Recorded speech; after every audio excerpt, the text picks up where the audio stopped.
31च्या पार्श्वभूमीवर नाशिक मुंबई महामार्गावरील 10वा मैल परिसरात ग्रामीण पोलिसांनी कारवाई करत 18 लाखांचा मद्यसाठा जप्त केलाय। जिल्हा पोलीस अधीक्षक शहाजी उमप यांच्या आदेशानुसार अवैध तस्करी रोखण्यासाठी स्थापन केलेल्या विशेष पथकानं स्थानिक गुन्हे शाखेचे पोलीस निरीक्षक हेमंत पाटील यांना मिळालेल्या गुप्त माहितीच्या आधारे ही कारवाई केली आहे।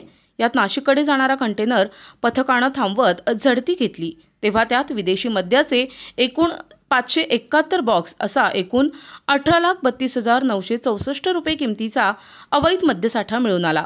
हे मद्य पंजाब राज्याव्यतिरिक्त इतर राज्यांमध्ये विक्री करण्यास मनाई असून देखील यातील संशयितानं बनावट इलेक्ट्रॉनिक वस्तूंचे बिल तयार करून शासनाचा महसूल चुकवून अवैधरित्या विक्रीसाठी आणल्याचे समोर आले।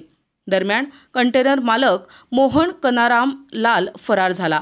या प्रकरणी ओझर पोलीस ठाण्यात संशयितांविरुद्ध गुन्हा दाखल करण्यात आलाय। या कारवाईत एकूण 18,32,964 रुपयांचा मद्यसाठा आणि कंटेनर असा एकूण 38,32,964 रुपयांचा मुद्देमाल हस्तगत करण्यात आलाय। स्थानिक गुन्हे शाखेचे पोलीस निरीक्षक हेमंत पाटील, सहाय्यक पोलीस निरीक्षक सागर कोते, सहाय्यक पोलीस निरीक्षक गणेश शिंदे, पोलीस उपनिरीक्षक दत्ता कांभिरे, नाना शिरोळे, पोलीस उपनिरीक्षक शिवाजी ठोंबरे, नवनाथ साणप, शांताराम घुगे, सतीश जगताप, मनोज साणप यांच्या पथकानं कारवाई केली।